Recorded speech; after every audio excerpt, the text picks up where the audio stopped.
Pada kesempatan kali ini, kami akan membahas mengenai Activity Based Cost dan Activity Based Management.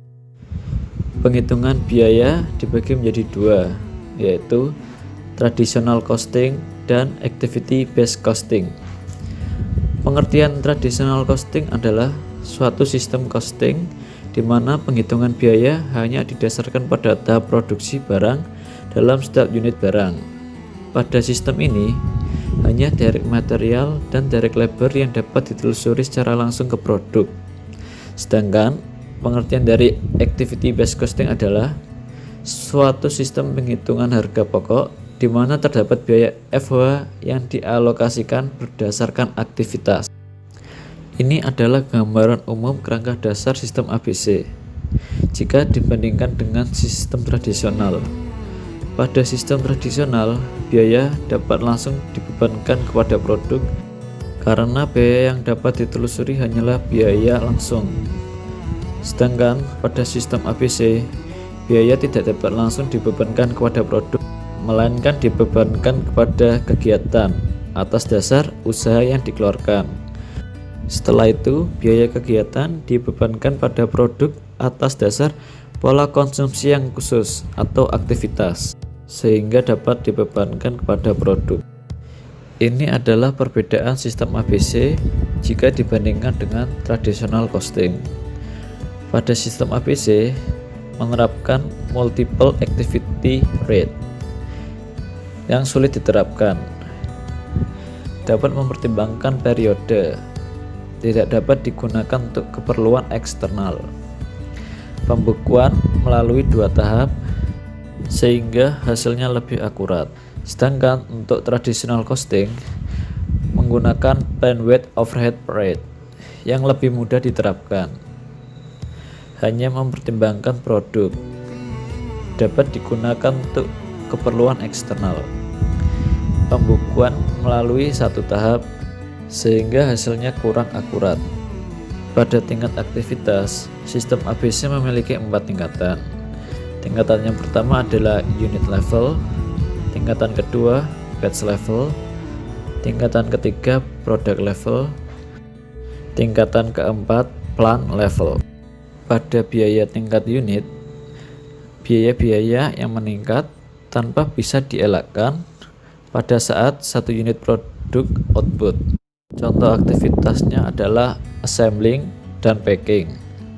Untuk biayanya sendiri, contohnya adalah biaya listrik dan bahan baku tidak langsung.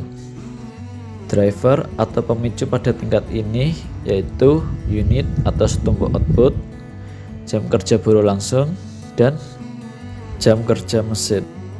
Batch level adalah biaya yang dikeluarkan akibat sejumlah batch dihasilkan dari suatu proses produksi dijual. Contoh aktivitasnya adalah scheduling dan settling up. Contoh biayanya adalah gaji para pembuat jadwal dan pengelola bahan baku. Driver atau pemicunya adalah jumlah batch, jumlah penyiapan, dan jumlah pemindahan bahan. Product level adalah biaya yang dikeluarkan untuk mendukung berbagai jumlah produk yang dihasilkan. Contoh aktivitasnya adalah designing dan prototyping. Contoh biayanya adalah gaji para desainer, biaya iklan, dan biaya paten.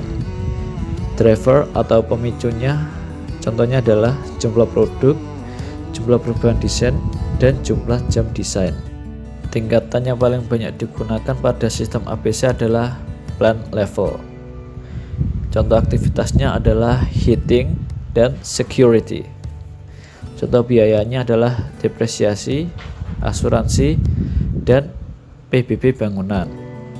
Driver atau pemicunya adalah meter persegi luas ruangan yang dihuni. Selanjutnya kita akan membahas perbedaan antara plan wide overhead rate dengan multiple overhead rate. Yang pertama, plan wide overhead rate. Plan wide overhead rate dapat mendistorsi biaya produksi per unit pada saat akan digunakan sebuah pembuatan keputusan. Digunakan untuk perusahaan secara keseluruhan, dan basis yang dipakai adalah jam mesin atau jam kerja langsung. Sedangkan untuk multiple overhead rate, menyesuaikan basis overhead rate di tiap-tiap departemennya. Dapat menggunakan basis jam kerja langsung ataupun jam kerja mesin. bersifat lebih akuntabel karena menyesuaikan dengan aktivitas di tiap-tiap departemennya. Selanjutnya, manfaat mengetahui cost melalui activity based costing. Yang pertama, memberikan pemahaman yang lebih baik bagi manajemen perusahaan mengenai cost driver. Yang kedua, mampu menyediakan informasi untuk analisis profitabilitas per produk dan pelanggan. Yang ketiga, mampu membedakan antara biaya yang memberikan nilai tambah dan biaya yang tidak memberikan nilai tambah, serta mampu memberikan informasi secara akurat bagi manajemen. Selain untuk alokasi biaya overhead, manajemen dapat berfokus pada eliminasi biaya overhead. Selanjutnya kita akan membahas 4 hal yang dapat di-manage dari activity based costing. Yang pertama, activity reduction, yaitu mengurangi waktu dan sumber daya yang dibutuhkan untuk melakukan aktivitas. Yang kedua, activity elimination, yaitu menghapus atau mengeliminasi satu aktivitas sepenuhnya dalam produksi. Yang ketiga, activity selection, yaitu memilih aktivitas yang membutuhkan sumber daya yang lebih sedikit. Yang keempat, activity sharing, membuat perubahan yang menghasilkan satu produk untuk berbagai aktivitas yang sama.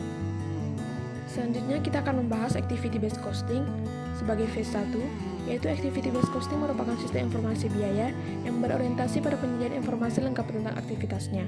Selanjutnya activity based management sebagai phase 2, yaitu melibatkan activity based costing dan menggunakannya sebagai sumber informasi utama dengan tujuan memperbaiki pengambilan keputusan dengan menginformasikan biaya yang akurat, mengurangi biaya dengan mendorong serta mendukung sebagai usaha perbaikan berkelanjutan.